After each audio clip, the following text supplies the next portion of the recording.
Hello again. This is Math 2270 coming to you from the College of DuPage. The title of this lecture is In-Game Commentary, Final Exam Scope, and Protocols. As always, be attentive while you watch this video.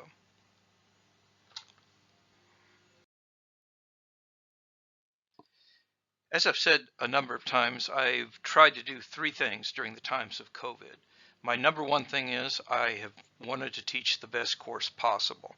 And we're going to review what we did today. We're going to look back and look forward relative to content that we've covered and content you're going to be tested upon. My number two thing, but it is my number two thing because I don't have as much control on this, is I wanted to try to help students manage the anxieties. Now, in this vein, I try to make every reasonable accommodation that the students need, and we're continuing to do this relative to the final.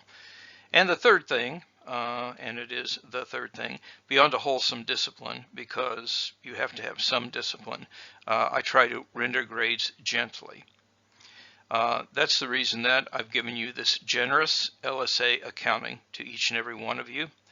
That's why you have been provided with a very significant final exam upside opportunity. Here I'm giving you some guidance on the final exam content to help you preparation, and we have a take-home component as well.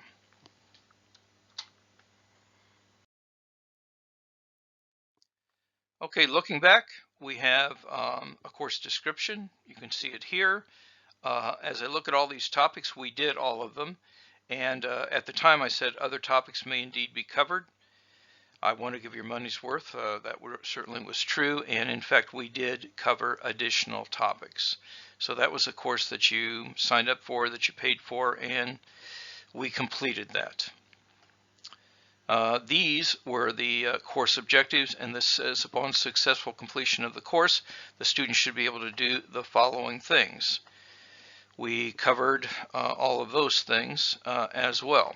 And again, I said there may be additional topics. There certainly were additional topics, and we'll talk more about that later. I want to congratulate you about this, though, because you did this. You finished a solid course. So you did this, and you did more things. Well done. We also had a topical outline. These were the topics that we covered, and there were additional topics, and we could have had up to 10 hours or spent on these. I don't know how many hours we spent, but we covered many of these. We did talk about Frobenius method for singular differential equations. We talked about these special named equations, Bernoulli, Riccati, and Clairaut. And we also talked about other named equations, Bessel and Legendre.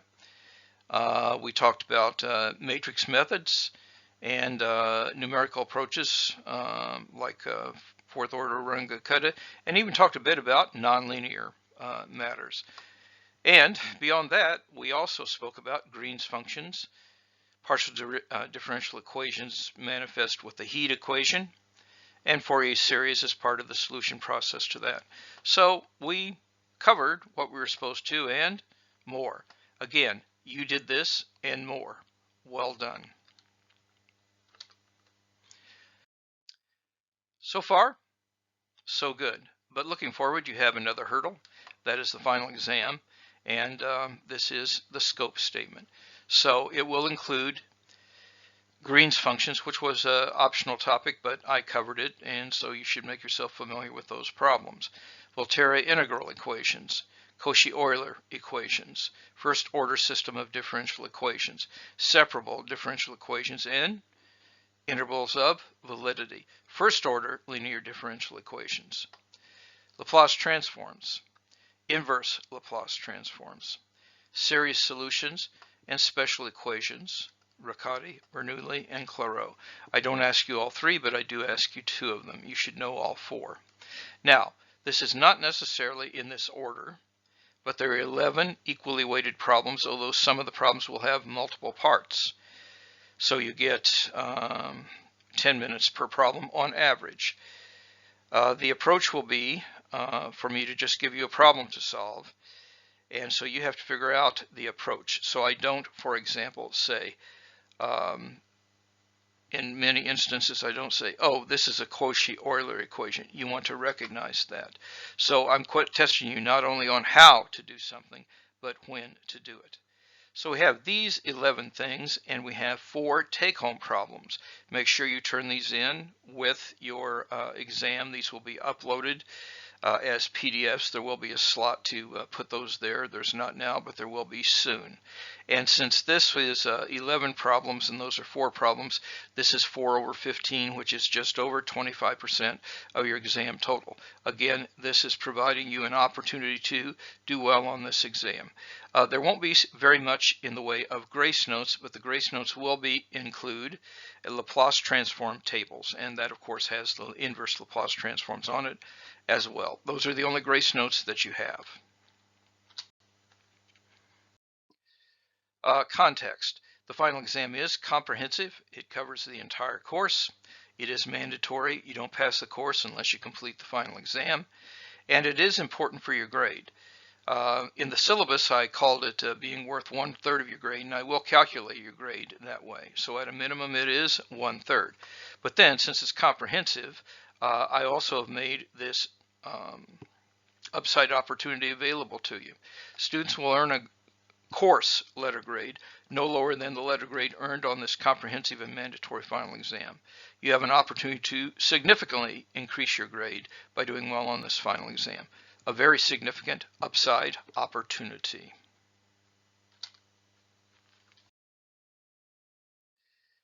It'll be like the midterm in many ways. And again, we're still under COVID constraints, and so the COVID compromises continue. The problems will tend to have numerical or functional answers that you will have to type into a answer sheet. The answer sheet is password protected. Your proctor will give you the password, and this is the primary grading instrument. It's going to be the answer sheet. So I will look at the answer sheet first. If you don't answer the problem, that's not good. If you answer the problem it's wrong, maybe you can get partial credit, but the partial credit will come from uploading within 15 minutes of concluding the exam your PDF work. But this is the primary grading instrument. Make sure you do this. Don't blow this off. Okay, let's see. We talked about that, primarily numerical answers, and they have to be formatted to fit into here. The exam will be proctored on Zoom. Watch for the addresses. Your proctor should be communicating with you. Maybe they already have. I will let you use Excel, and you can use scientific calculators, but no symbolic integration capable calculators. That means no TI-84s or things like that, because as you know, those have symbolic integration on it, and you're supposed to be doing the integration without symbolic integration. So these are scientific calculators. You can use one on your PC or in Excel, or a TI-30 caliber calculator. As always, I am working very hard to accommodate students. In fact, between now and final exam time, this is probably my #1 activity. We'll be scrambling around with the proctors trying to make accommodations for students. So let me know with an email that says accommodations in capital letters in the COD email and from your COD email. I think that's everything here. In closing, do your best. You owe it to yourself. And now, more than ever, time is precious. Each day must count. Do the math, it will make you strong. And now, more than ever, take care of yourself and of each other. We're all in this together. I wish you well, and may God bless you all.